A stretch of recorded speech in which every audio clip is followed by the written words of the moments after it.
Hello दोस्तों, स्वागत है आपका हमारे YouTube channel smart study hub में। आज की वीडियो में हम देखने वाले हैं बायोलॉजी के टॉप 20 क्वेश्चन जो कि मोस्ट आईएमपी है और पहले भी कई एग्जाम में आ चुके हैं।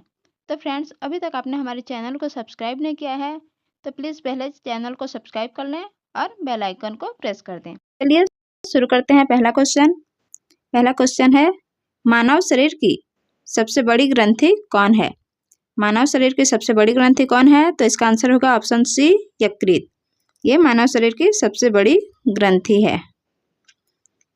अगला है, मनुष्य में मादा जनन अंग से किस हार्मोन का स्राव होता है? मनुष्य में मादा जनन अंग से किस हार्मोन का स्राव होता है? तो ये होता है रिलैक्सिन। ऑप्शन सी सही आंसर होगा। तीसरा क्वेश्चन है, मनुष्य में ऐच्छिक गतियों का नियंत्रण किसके द्वारा होता है? ऐच्छिक गतियों का नियंत्रण किसके द्वारा होता है? तो ये होता है सेरिब्रम के द्वारा। सेरिब्रम किसका हिस्सा है?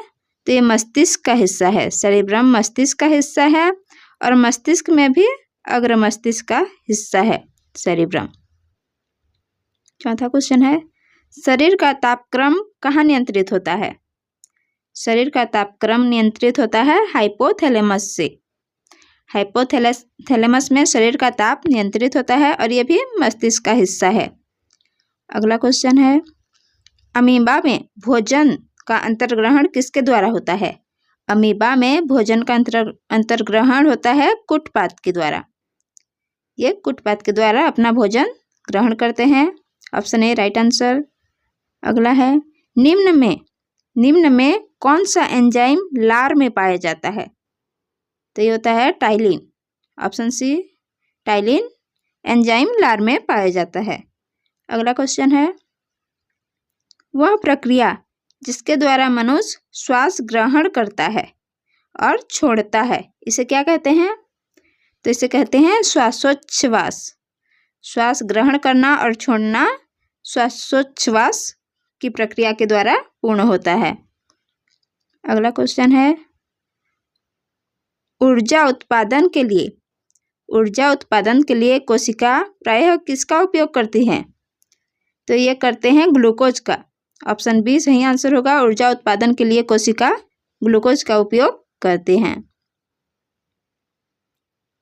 किस अभिक्रिया द्वारा पौधे में ऑक्सीजन बाहरी वातावरण से कोशिकाओं में पहुंचता है? किस अभिक्रिया के द्वारा पौधों में ऑक्सीजन बाहरी वातावरण के द्वारा पहुंचता है? तो यह होता है विसरण के द्वारा। ऑप्शन बी सही आंसर होगा। अगला है, श्वसन की अभिक्रिया में खाद्य पदार्थों की परिणति क्या होती है? श्वसन की अभिक्रिया में खाद्य पदार्थों की परिणति होती है विघटन की। ऑप्शन ए सही आंसर होगा विघटन। क्वेश्चन 11, खाद्य पदार्थों का पौधे में स्थानांतरण का मुख्य रूप कौन सा है? खाद्य पदार्थों का पौधे में स्थानांतरण का मुख्य रूप कौन सा है? तो इसका सही आंसर है ऑप्शन सी सुक्रोज। अगला है, एक स्वस्थ मनुष्य का रक्तचाप कितना होता है? रक्तचाप यानी बीपी कितना होता है एक स्वस्थ मनुष्य का रक्तचाप? तो ये होता है 120/80। ऑप्शन बी सही आंसर होगा। अगला है, मनुष्य के मस्तिष्क की बाहरी झिल्ली क्या है? मनुष्य के मस्तिष्क की बाहरी झिल्ली तो ये होती है durometer. Option C right answer, ये ड्यूरामीटर होती है। अगला है, मनुष्य के सूंघने की क्षमता को कौन नियंत्रित करता है? मनुष्य में सूंघने की क्षमता को ये घ्राणेंद्रिय या घ्राणपिंड बोलते हैं इसको। ऑप्शन बी सही होगा। घ्राणेंद्रिय या घ्राणपिंड, इसके द्वारा मनुष्य सूंघने की क्षमता रखता है। अगला है, मनुष्य में बुद्धि और चतुराई का केंद्र है। बुद्धि और चतुराई का केंद्र है सेरिब्रम। अग्र मस्तिष्क का हिस्सा है सेरिब्रम। अगला है, रक्त में ग्लूकोज की मात्रा नियंत्रित रहता है किसके कारण ये होता है? तो ये होता है इंसुलिन के कारण।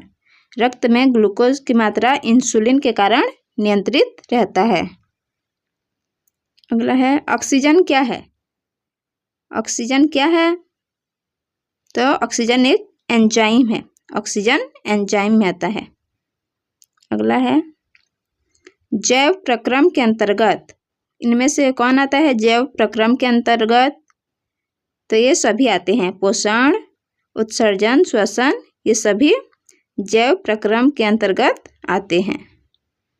अगला क्वेश्चन है गोबर छाता किसके अंतर्गत आता है? ये गोबर छाता तो ये आता है मृतक जीवी, ये मृतक जीवी के अंतर्गत आता है। ऑप्शन सी सही आंसर होगा।